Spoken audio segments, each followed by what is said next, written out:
हाय, मैं हूं निकिता शर्मा और आप लोग देख रहे हैं INN 24। देखते रहिए। नमस्ते, मैं हूं Abhishek Bachchan. Keep watching INN 24।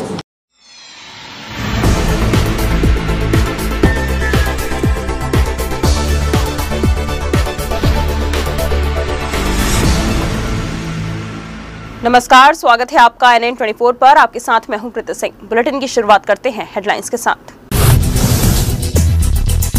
Koylanchal Korba के कुसमुंडा इलाके में नहीं थम रहा मासूम लोगों की दर्दनाक मौत का सिलसिला। सर्वमंगला की तरफ आ रहे एक शख्स को फिर ट्रेलर ने कुचला, मौके पर ही तोड़ा दम। एक हफ्ते के भीतर तीसरा बड़ा सड़क हादसा।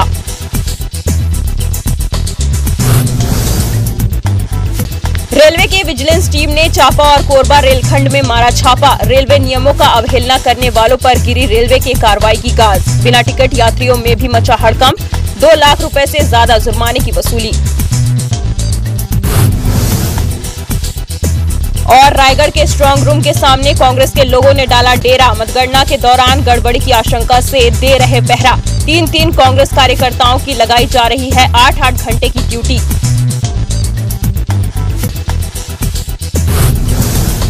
रेलवे पुलिस ने कोरबा के रेलवे स्टेशन में दबिश देकर बड़ी संख्या में बिना टिकट यात्रा करने वालों की धरपकड़ की।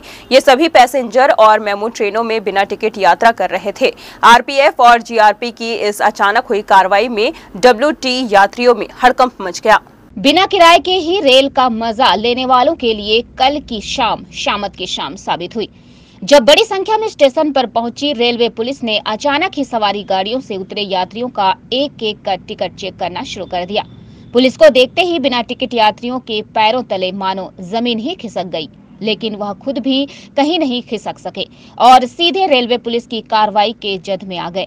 चांपा जंक्शन से शुरू हुई इस जांच में पहले रेलवे ने 34 बिना टिकट यात्रा कर रहे सवारियों की धरपकड़ की, जिसके बाद कोरबा पहुंची टीम ने 235 यात्रियों को पकड़ा, जिनसे रेलवे ने बतौर जुर्माना 1,04,000 की वसूली की। इसी तरह अलग अलग 535 मामलों में रेलवे की विजिलेंस टीम ने अपनी दबिश दी, जिसमें उन्होंने जुर्माने के रूप में 1,71,000 रुपए की वसूली की।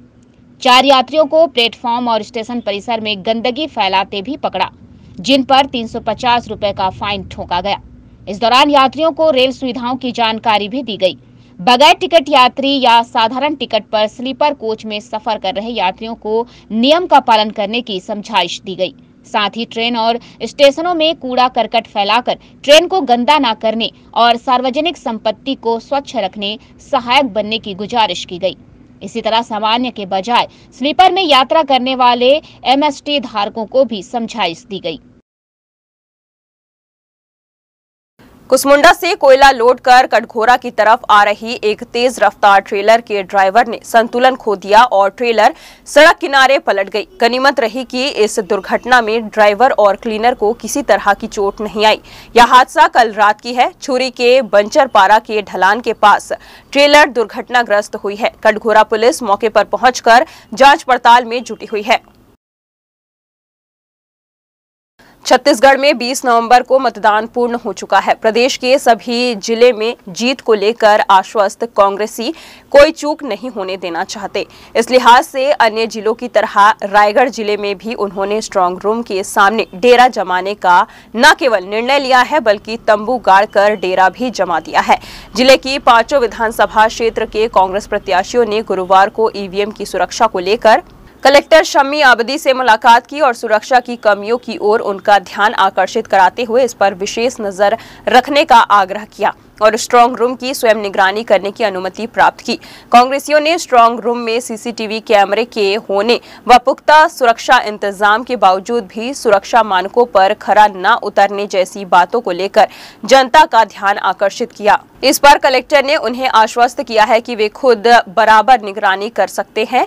इसके बावजूद कांग्रेसी कोई रिस्क लेना नहीं चाहते और खरसिया, धर्मजयगढ़, लैलूंगा, सारंगढ़ सहित सभी 5 विधानसभा क्षेत्र के कांग्रेस प्रत्याशी तथा उनके समर्थकों ने निर्णय लिया है कि वे मतगणना तक स्ट्रांग रूम के सामने ही डेरा डालकर बैठेंगे।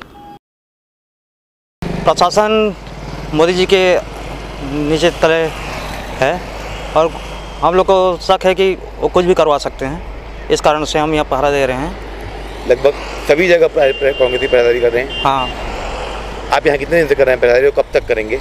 हम लोग शुरू से यहाँ कर रहे हैं और 11 तारीख तक यहाँ डटे रहेंगे। लगभग कितने की संख्या में आप लोग यहाँ पहरेदारी कर रहे थे? हर विधानसभा से 5-5 लोग यहाँ आए हुए हैं। खाना पीना सब यहीं टेंट हाउस में कर रहे हैं? हाँ, टेंट में हो रहा है सब। कुसमुंडा के वैशाली नगर में हुए सड़क दुर्घटना के ठीक पहले पाली थाना में भी एक ट्रेलर ने 2 बाइक सवारों को अपनी चपेट में ले लिया। दोनों पाली के रहने वाले हैं और किसी काम से डूमर कछार की तरफ जाने के लिए निकले थे। दोनों बाइक सवार अपनी पूरी रफ्तार में आगे बढ़ ही रहे थे कि ट्रेलर ने इनके होंडा शाइन बाइक को जोरदार टक्कर मार दी। इस हादसे में बाइक चला रहा दुर्गेश पटेल दूर जा छिटका, जबकि बाइक की पिछली सीट पर बैठा सुरेश का पैर ट्रेलर के पहियों के नीचे आकर बुरी तरह कुचल गया। आनन फानन में दोनों ही घायलों को डायल 112 की मदद से पाली के अस्पताल लाया गया, जहां इनकी गंभीर हालत को देखते हुए इन्हें बिलासपुर के अस्पताल रेफर कर दिया गया। बहरहाल दोनों की हालत अब खतरे से बाहर बताई जा रही है। पुलिस ने इस हादसे को अंजाम देने वाले ट्रेलर को भी जब्त कर लिया है।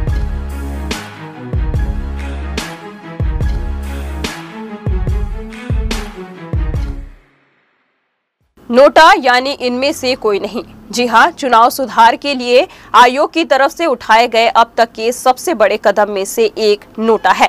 जब हम किसी दल या प्रत्याशी को वोट नहीं करना चाहते, तब हमारे सामने नोटा का विकल्प भी मौजूद रहता है। लेकिन सवाल ये है कि इससे हासिल क्या होता है? क्या नोटा के मिले वोटों से निर्वाचन रद्द होता है?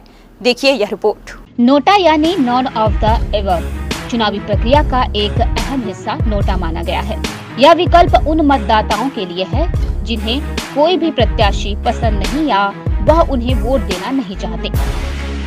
दरअसल भारत निर्वाचन आयोग ने दिसंबर 2013 के विधानसभा चुनाव में इलेक्ट्रॉनिक वोटिंग मशीन में नोटा बटन का विकल्प उपलब्ध कराने के निर्देश दिए थे। नोटा उम्मीदवारों को खारिज करने का एक विकल्प देता है।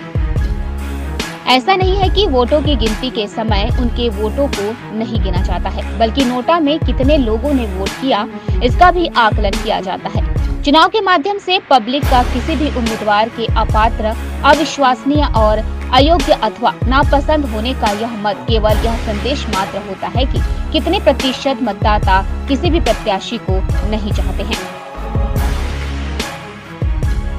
बात करें कोरबा जैसे इलाके में नोटा के प्रभाव की, तो यहाँ पिछले चुनाव में करीब 20,247 मतदाताओं ने चारों ही विधानसभा में नोटा यानी राइट टू रिजेक्ट का इस्तेमाल किया था। जहां तक बात पूरे प्रदेश की करें तो पिछले चुनाव में छत्तीसगढ़ के 3% मतदाताओं ने नोटा को वैकल्पिक उम्मीदवार के तौर पर वोट किया था। अब देखना होगा कि इस चुनाव के नतीजों में नोटा क्या गुल खिलाता है, कितने उम्मीदवारों को नोटा के तौर पर मतदाता खारिज करती है। जो भी हो, पर यह तय है कि नोटा हमेशा की तरह इस बार भी हार जीत के अंतर पर अपना असर जरूर छोड़ेगा। हादसों की सड़क साबित हो चुकी कुसमुंडा में ट्रेलर और ट्रकों के पहिए तले कुचलकर मौत का सिलसिला लगातार जारी है। इसी दौरान फिर एक सड़क हादसे में एक पेटी ठेकेदार की मौत हो गई। ट्रेलर की टक्कर से सर्वमंगला की तरफ आ रहे शख्स की मौके पर ही दर्दनाक मौत हो गई। कोरबा कुसमुंडा सड़क पर भारी कोयला लदे ट्रेलर आम राहगीरों के लिए यमराज साबित हो रहे हैं।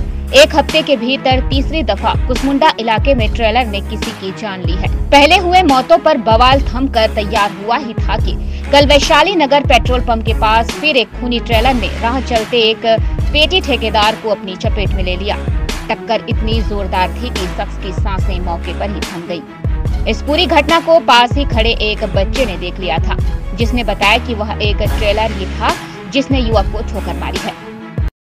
कल वो शाम को 6:30 बजे की कल शाम 6:30 बजे के लगभग एक व्यक्ति जो है मृतक रामचरण रजवाड़े पैदल सर्वमंगला की ओर जा रहे थे। तो उसी समय एक हाईवा ट्रक है, टेलर जो है वो उसको एक्सीडेंट कर दिए, जिससे उसकी मौके में ही ब्रांड डेड हो गई मृत्यु होने से। टेलर को भी आरोपी को भी पकड़ा गया है। मरने वाला शख्स सरगुजा जिले का रहने वाला रामनारायण राजवाड़े था, जो कि कुसमुंडा इलाके में ही किसी परिचित के साथ रहकर पेटी ठेकेदारी का काम करता था। कल जब रामनारायण किसी काम से सर्वमंगला की तरफ जाने को निकला था कि वैशाली नगर पेट्रोल पंप के पास कोरबा की तरफ से खूनी रफ्तार से आ रही एक ट्रेलर ने उसे जोरदार टक्कर मार दी। हादसे को अंजाम देने के बाद ट्रेलर मौके से फरार हो गया। हालांकि बाद में उसे बरामद कर लिया गया। मरने वाले शख्स के परिवार वालों को इस हादसे की सूचना दे दी गई है।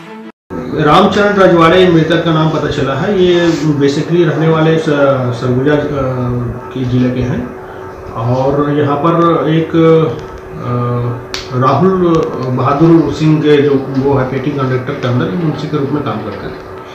परिजनों को सर सूचना दिए? परिजनों को सूचना दे दिए हैं, सभी लोग आ गए हैं, अभी पीएम पंचनामा की कार्रवाई चल रही है। देखा जाए तो इस हफ्ते कुसमुंडा की सड़कें 3 बार खून से लाल हो चुकी हैं। सड़कों पर बेलगाम होकर दौड़ रही भारी ट्रेलर अब आम लोगों के मौत का सबब बन रही है। इन दुर्घटनाओं से परेशान जिला कलेक्टर ने सोमवार को ही कुछ सड़कों पर नो एंट्री लागू किया था, लेकिन दूसरे सड़कों पर हादसे बदस्तूर जारी हैं। खासकर कोरबा और कुसमुंडा रोड इन दिनों मौत की सड़क साबित हो रही है। INN 24 के लिए कुसमुंडा से ओम गभेल की रिपोर्ट। ISO प्रमाणित इंदिरा गांधी जिला चिकित्सालय में पहुंचने वाले मरीजों व उनके परिजनों को पानी के लिए भटकना नहीं पड़ेगा। अब मरीजों को गर्म पानी की भी सुविधा मिलने लगेगी। चिकित्सालय में शीतल पेयजल के साथ गर्म पानी की व्यवस्था भी की गई है। मौसमी बीमारी जैसे सर्दी, खांसी व बुखार से पीड़ित मरीजों को गर्म पानी की जरूरत होती है। खासकर गर्भवती महिलाओं को प्रसव के वक्त इसकी ज्यादा जरूरत होती है। सुदूर वनांचल क्षेत्रों से आने वाले ग्रामीणों को गर्म पानी के लिए भटकना पड़ता है। मरीज के परिजन अस्पताल के बाहर चूल्हा जलाकर अपनी जरूरत पूरा करते हैं। अस्पताल प्रबंधन ने मरीजों व परिजनों का ध्यान रखते हुए एक वाटर हीटर गीजर लगवाया है। गीजर स्थापित होने से अब मरीज के परिजनों को भटकना नहीं पड़ेगा। चिकित्सा कर्मियों ने बताया कि यह सुविधा मरीज व परिजनों को पूरे साल भर मिलती रहेगी। जंगली भालुओं का विचरण बालको नगर में आम हो गया है। बुधवार की बीती रात तकरीबन 1 बजे बालको नगर के सेक्टर 3 स्थित डांडिया ग्राउंड के इर्द गिर्द जंगली भालू विचरण करता दिखाई पड़ा।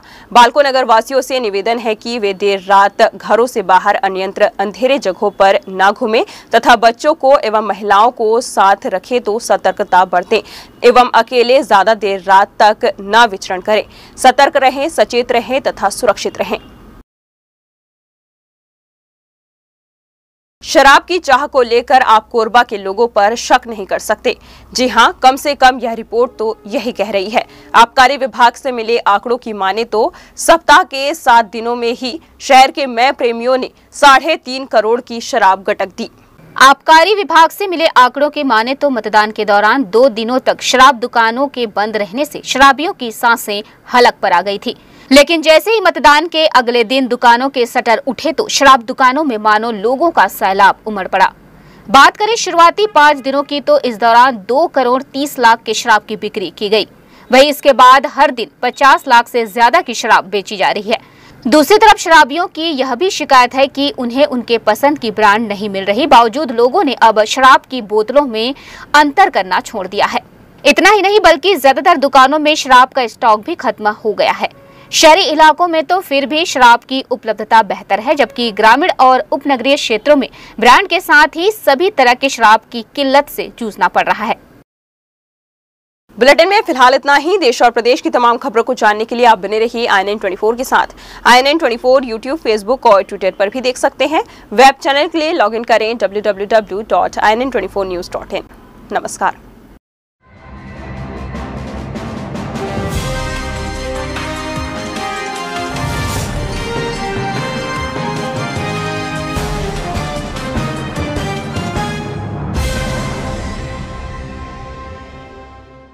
Please keep watching INN 24.